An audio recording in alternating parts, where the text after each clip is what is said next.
Good morning, everyone. It's always daunting task to follow esteemed speakers such as Dipali, and it's even more intimidating, when you look at the schedule and you see the words "lightning" talk against your name. But here goes. I shall endeavor to be just like lightning, bright, illuminating, but if not instantaneous, at least brief. Uh, it's a pleasure to be part of this event. I remember talking to Royston and Neha about them bringing the India room to Singapore. So I'm really so glad that it's a reality and happy to have played my small little part in this. I'm also very attracted by seeing more and more new faces, and I hope this event serves to bring Southeast Asian funders to look at the Indian impact market with more seriousness. For the many who know me, but for the few unfamiliar faces, my name is Sugandhi. I'm the Chief Impact Officer for ABC Impact. ABC Impact is the largest pan-Asian private equity fund dedicated to impact investing. We have 850 million US dollars AUM across two funds. Our first fund was raised in 2019, which was a $300 million fund backed by our founding investors, Temasek Holdings, Temasek Trust, and Pavilion Capital. 1/3 of that fund has been invested in India. India is a key market for us, and I'm very glad to be able to share some of our thinking and experiences in India with you today.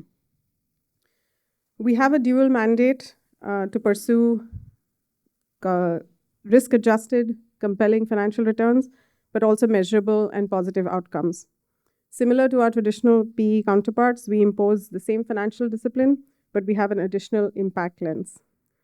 We were established to demonstrate the positive power of capital, and I'm sure many of my fellow GPs here would agree that companies that are mission-driven are more resilient and poised for long-term sustainability. To support our decision-making, we've actually put in place a very robust impact measurement and management system, which we think is the key differentiator for mission-driven impact investors. We've implicitly created an impact hurdle that each of our investment has to pass that's based on the impact management's 5 dimensions of impact. And we use standardized metrics like the GINS IRIS Plus method to track, monitor, and create a basis for comparison. We recognize that it's important for this industry, which is still developing, to have common nomenclature to allow LPs to have a basis for comparison, which is why we've aligned ourselves with the IFC's operating principles for impact management, and we've been audited by a third-party firm, Bluemark. Earlier this year, we announced the first close of our second fund at US $550 million. We expect to continue to invest similar amounts of that fund in India and are poised to invest close to $200 million over the next few years. I'm also proud to share that our Fund 1 companies have empowered 27 million people with essential services and helped to avert 1.7 million metric tons of CO2 emissions. I've been doing impact investing for the last decade, and when I was thinking about this talk, one of the things I reflected was that the success of an impact investing space requires a very deep market. It requires great founders and companies innovating at the edge of technology, and it requires investors who can demonstrate successful outcomes, both from an impact and a return perspective. And I think India has all three going for it, and it's really very, very ripe for impact capital. Girish did a great job of presenting the two Indias. I don't always agree with that way of presenting. I think the way I like to think about India is obviously there's needs, but there's tremendous opportunity, and there's tremendous being done to harness the opportunity. So from an investor's perspective, as a GP, there's tremendous amount of tailwind that we want to support companies to take advantage of. Just to give you an example, if I look at the climate space, it's very easy to focus on things like, fossil fuels are 73% of our energy consumption. Our energy consumption is going to grow. We are very vulnerable to climate change, but there's so much opportunity. We're doing so much more. We've got tremendous amount of solar being installed. We're on track to be 40% solar by 2040. There's a whole bunch of government regulations supporting mobility, EV. We've got the most extensive EPR, plastic, recycling regulations in place. And really, it's the job for funders like us to support business models, to support companies to take advantage of these opportunities. Similarly, if you look at social, it's very easy to say, young country. We're young, but we're also old. I mean, we have 150 million people who are above 60 and who are going to have very, very specific and different needs. Again, tremendous opportunities. We've got a whole rural population that is with access to 5G, internet, really coming up the consumption ladder. They want new products, they want better designed products. So it's tempting to look at the need, and I think that's one way to look at it, but there's just huge amount of opportunity. And we've designed our fund across 4 impact themes, all of which are very relevant for India. On the social side, we look at healthcare and education, financial inclusion, and on the climate side, we look at sustainable food and ag, and climate tech solutions.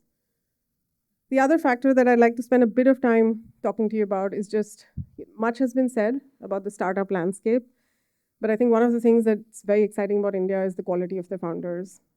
I think we have just been really privileged to work with some very interesting founders, and I encourage all of you to spend time who've not been to India to just hear the stories of these mission-driven founders.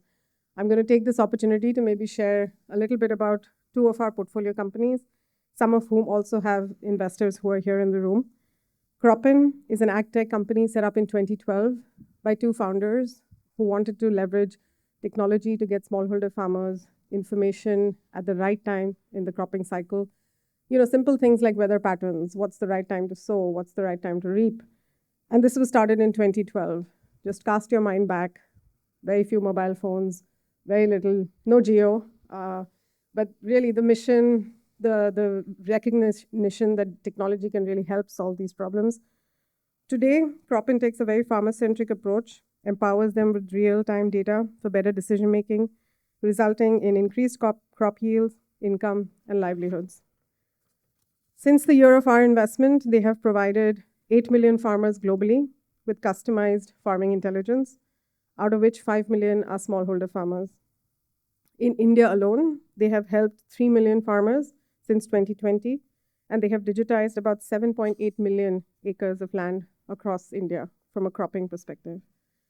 The other company that you may have heard of is Vedantu. Again, very inspiring founders set up their first offline tuition business back in 2012, sorry. 3 teachers recognized the power of technology, recognized the limitation of offline, recognized that students who are in tier 2, tier 3 rural areas can never access the best quality teachers and pedagogy if they don't use technology.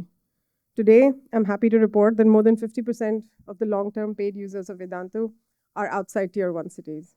Again, demonstrating the power of really visionary founders who are looking to solve specific problems. And finally, we want successful examples of returns and impact. I mean, Girish has shared great examples. We're a young fund. We haven't been around for 100 years, so we don't have MOICs to share right now, but I'd like to just maybe shine light on an example of growth, value creation in our portfolio. We have a business called Healthcare at Home, which is one of the first out-of-hospital service providers that provides specialized and personalized care either at home or in special transition care centers. So think of anyone who's had a stroke or a debilitating physical accident. The hospital will take care of your immediate needs, but you need long-term therapy, you need speech and swallow therapy, you need physical rehab. You can do that in a transition care center under supervised medical care at a fraction of a cost, reduce the burden on the family members who are left taking care of these people. Since our investment, they've gone from 3 transition care centers to 8, from about 140 beds to 400, and have really served 4,000 patients through these transition care centers.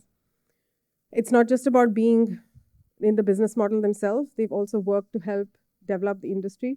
They work with the NABH to set up the transition care center standards. They've worked with insurance companies to make transition care treatment covered and cashless.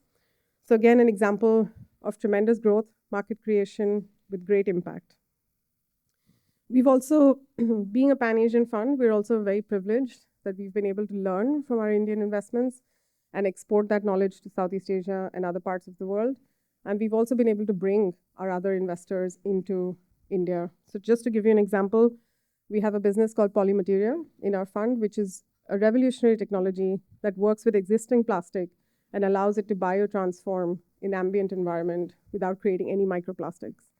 This technology is completely compatible with current collection and recycling methods. Polymateria is working with a number of customers in India, since India has a single-use plastic ban, to deploy their technology. So again, tremendous opportunity we're very excited about deploying more money in climate and social. It's always tempting to talk about the great things, and I'd also like to take a moment to share a little bit of the challenges. I mean, there are the standard challenges around currency, which private equity funds face. While it's a stable currency, obviously we have to look at returns, and we're benchmarked in US dollars. We are also cognizant that in some sectors, we're seeing a lot of competition currently. There's been a huge reallocation of capital away from certain parts of the world into India. So we are very conscious. It just makes it more important for GPs like us to have the right relationships with founders, to track companies, to focus on the right business model metrics. And finally, it's also important to have people like IIC who play a very crucial role in documenting the successes of the industry, documenting the challenges of the industry, documenting the impact data. So I'm very thankful. Neha, Girish, thanks a lot for your great work. I'd like to end by sharing one of my favorite quotes about India. And it again goes back to that point about not just looking at India as two sides of one coin. It's by Arundhati Roy, and she says, India lives in several centuries at the same time. And I always think that impact funding is really well placed to bring as much of India as we can into the current century and the future. Thank you so much for your time. And I really look forward to having more and more of you join in this Indian impact investing journey. Thank you.